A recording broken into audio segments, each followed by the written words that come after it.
आज हम चलते हैं प्रायिकता के ऑब्जेक्टिव प्रश्न में। प्रश्न पहला है, किसी घटना की प्रायिकता पीई हो तो किसी घटना की प्रायिकता तभी होती है, किसी घटना की प्रायिकता 0 से लेकर 1 तक की होती है। तो बी वाला जो ऑप्शन है वो ऑप्शन करेक्ट हो जाएगा। बी वाला ऑप्शन है 0 पीई। इसका ऑप्शन मतलब क्या हुआ? इसका मतलब हुआ कि प्रायिकता 0 से बड़ा तथा 1 या 1 से छोटा होगा।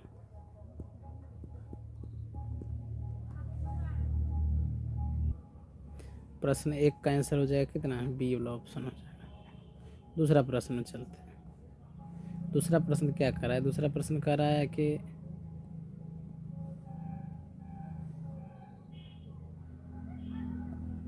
दूसरा प्रश्न, यदि किसी घटना की प्रायिकता पीई हो तो उसे पूरक पीई की प्रायिकता क्या है?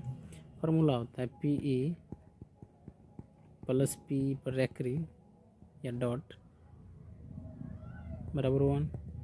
हमको पीई का रेकरिंग पूछ रहा है, ठीक है। तो पीई पर रेकरिंग बराबर क्या हो जाएगा? 1 माइनस पीई हो जाएगा। तो इसका आंसर क्या हो जाएगा?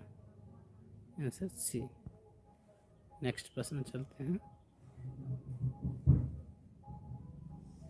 नेक्स्ट प्रश्न क्या कर रहा है? नेक्स्ट प्रश्न बोल रहा है, किसी घटना की प्रायिकता जो न तो निश्चित हो और न ही असंभव हो, किसके बीच का होता है? जो निश्चित और न असंभव हो तो 0 से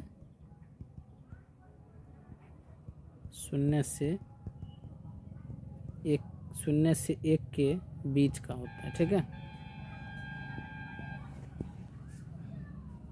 था किसी असंभव घटना की प्रायिकता क्या होती है?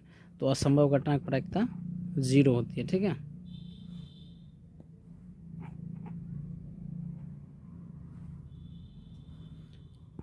असंभव घटना की प्रायिकता 0 यानी 0 होती है, ठीक है। तो इसका ए आंसर हो जाएगा। नेक्स्ट प्रश्न में चलते हैं। नेक्स्ट प्रश्न कह रहा है,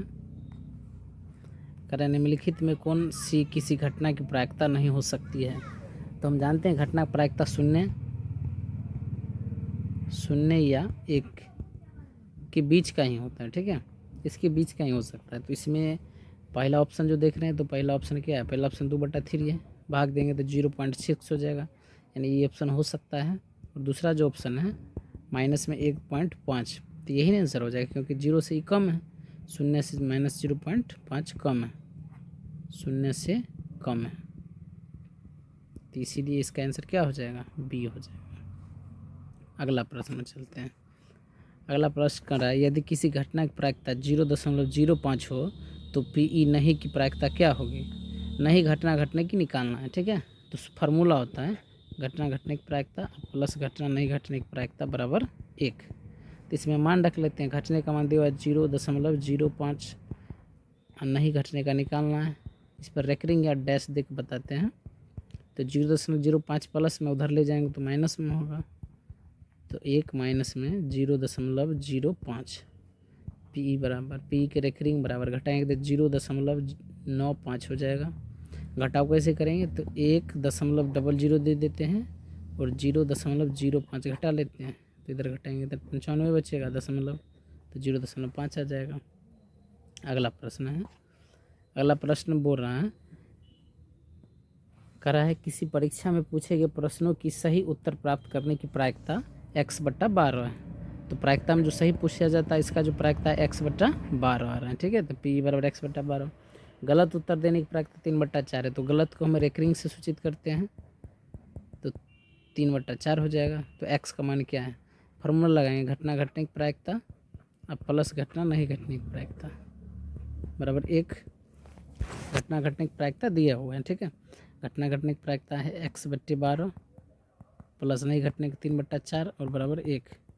3/4 को उधर ले जाते हैं तो माइनस में चल जाएगा, x/12 बराबर 1 माइनस 3/4 बट्टा 1 कर लेते हैं। इधर एलसीएम हम लेंगे, तो इधर एलसीएम लेंगे तो आ जाएगा क्या, x/12 बराबर एलसीएम 4, तो 4 माइनस 3 x/12 बराबर हो जाएगा 1/4, कटेगा 4 तिया 12, तिरछा तिरछी गुना कर लेंगे तो x बराबर 3 आंसर हो जाएगा। ठीक है, इसका सी आंसर हो जाएगा। अगला प्रश्न में चल रहे हैं। अगला प्रश्न है, प्रश्न यदि किसी घटना के घटित होने की प्रायिकता बहुत ही कम हो तो इसकी प्रायिकता लगभग निम्न में क्या होगी। मतलब ये चारों ऑप्शन में से क्या हो सकता है, बहुत ही कम है। तो दशमलव के बाद जितना अंक हम अगर रख रहे हैं, जैसे पहला ऑप्शन देख रहे हैं तो पहला ऑप्शन क्या है 0.1 है, दूसरा ऑप्शन देख रहे हैं तो 0.001 है, तीसरा ऑप्शन देखते हैं तो 0.001 है, और चौथा ऑप्शन देखते हैं तो 0.0001 है। तो सबसे कम इसमें क्या है, यही है, सबसे कम डी वाला आंसर है। ठीक है, इसका आंसर हो जाएगा डी। अगला प्रश्न लेकर चलते हैं। अगला प्रश्न है, प्रश्न बोल रहा है, अंग्रेजी वर्णमाला में अक्षरों में से स्वर वर्ण चुनने की प्रायिकता क्या है। तो कुल अंग्रेजी वर्णमाला कितना होता है, कुल अंग्रेजी वर्णमाला कुल अक्षर कितना होता है 26 यानी 26। इसमें से स्वर कितना होता है, स्वर होता है 5।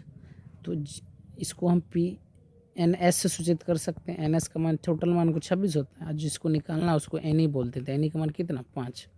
फार्मूला लगा देंगे PE बराबर NE/NS, मान रख देंगे। NE का मान 5 है और NS का मान 26 है, तो 5/26 आंसर हो जाएगा बी वाला। अगला प्रश्न में चलते हैं। अगला प्रश्न बोल रहा है, एक पासे को एक बार फेंकने में सम अभाज्य संख्या आने की प्रायिकता क्या है। तो जब हम पासा को फेंकते हैं तो पासा में लिमिट संख्या आता है। एक पासा में क्या हो सकता है, एक पासा में हो सकता है 1 2 3 4 5 6, टोटल नंबर ऑफ संख्या 6 आ गया। इसमें सम अभाज्य पूछ रहा है। ठीक है, सम अभाज्य, तो सम अभाज्य संख्या तो सिर्फ 2 होगा, अभाज्य भी और सम भी सिर्फ 2 होता है, तो NE कहलाएगा। NE का मान 2 हो जाएगा, और टोटल मान NS होता है। NS का मान क्या आ गया, NS का मान आ गया 6। P बराबर फार्मूला लगा लेंगे, P बराबर होता है NE/NS, मान रख देते हैं। NE का मान 2 हो जाएगा और NS का मान 6, काटेंगे तो 1/3 आंसर, बी वाला आंसर हो जाएगा। ओह सॉरी, बी वाला नहीं होगा इसमें,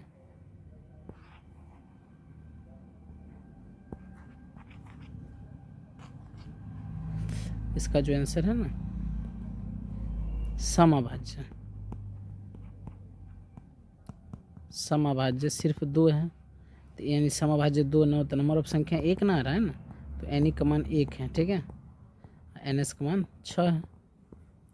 अब P बराबर फार्मूला लगा लेते हैं NE/NS, NE/NS, NE का मान रख लेंगे 1, NS का मान 6, यानी 1/6 आंसर इसका आएगा। ठीक है, नेक्स्ट प्रश्न में चल रहे हैं। नेक्स्ट प्रश्न बोल रहा है, एक पासे को एक बार फेंक में एक अभाज्य संख्या आने की प्रायिकता क्या है। तो एक पासा को फेंकते हैं, तो पासा को फेंकेंगे तो क्या हो जाएगा, पासा का अगर हम फेंकते हैं तो पासा में क्या क्या आता है, पासा में 1 2 3 4 5 6, नंबर ऑफ टोटल संख्या 6 आता है। तो NS का मान तो 6 हो गया, लेकिन कह रहा है इसमें अभाज्य संख्या, तो अभाज्य संख्या हम इसमें से ले लेते हैं। अभाज्य संख्या कौन कौन सी हो जाएगी, ये 2 हो जाएगा, 3 हो जाएगा, 5 हो जाएगा, तो नंबर ऑफ संख्या 3 हुआ, NE का मान 3 हो गया। फॉर्मूला लगा लेंगे PE बराबर NE/NS, NE का मान रखेंगे 3, NS का मान 6, कटेगा 1/2 आंसर, यानी ए वाला आंसर हो जाएगा। अगला प्रश्न में चलते हैं। अगला प्रश्न बोल रहा है, कहता है किसी घटना की प्रायिकता नहीं होती है। तो हम जानते हैं किसी घटना की प्रायिकता 0 से बड़ा 1 से छोटा होता है। ठीक है, 0 से बड़ा 1 से छोटा, तो इसमें देख रहे हैं ए वाला जो ऑप्शन है -5, तो यही ना हो जाएगा ना, क्योंकि -5 है, तो ये 0 से क्या छोटा है, 0 से -5 छोटा है, इसलिए इसका उत्तर क्या कहलाएगा, A -5। अगला प्रश्न में चल रहे हैं। अगला प्रश्न बोल रहा है, करा किसी घटना की प्रायिकता नहीं होती, इसमें भी नहीं होती, तो इसमें भी वही होगा मान, आंसर डी हो जाएगा। शून्य से कम, तो शून्य से कम क्या है, -1 है। शून्य से कम, तो शून्य से कम क्या, -1, डी वाला आंसर हो जाएगा। अगला प्रश्न लेके चलते हैं। अगला प्रश्न करा है निम्नलिखित में कौन सी किसी घटना की प्रायिकता नहीं हो सकती है, तो इसमें भी नहीं होते, तो इस बी वाला आंसर हो जाएगा। बी वाला जो ऑप्शन है, सेम सवाल पहले बता चुके हैं, -1.5 है, तो ये शून्य से क्या है, छोटा है, शून्य से छोटा। शून्य 1 से बड़ा भी होगा तो वो भी प्रायिकता नहीं कहलाएगा, ठीक है, और शून्य से छोटा होगा वो भी नहीं कहेगा, तो यहाँ पे 1.5 है, ठीक है। अगला प्रश्न में चलते हैं। अगला प्रश्न कह रहा है कि एक सिक्का को उछालने पर एक चीत आने की प्रायिकता क्या होगी। तो एक सिक्का जब उछालेंगे सिक्का, तो सिक्का में हेड होगा या टेल हो सकता है, यानी नंबर ऑफ टोटल संख्या 2 होगा। सवाल में कह रहा है इसकी क्या प्रायिकता है कि उसमें चित हो, ठीक है। तो चित क्या होता है, हेड होता है। चित क्या होता है, हेड। चित एच होगा यानी 1 होगा। तो एन एस का मान तो 2 हो गया, एन ई का मान क्या हो जाएगा, 1 हो जाएगा। फार्मूला लगा लेंगे हम, पी बराबर एन ई बट्टे एन एस। एन ई का मान कितना, 1, एन एस का मान 2, यानी 1/2 आंसर, ए वाला आंसर आ जाएगा। अगला प्रश्न में चलते हैं। तो आज 15 ही टोटल प्रश्न है, हम पार्ट 2 भी लाएंगे, इसका टोटल प्रायिकता खत्म हो जाएगा।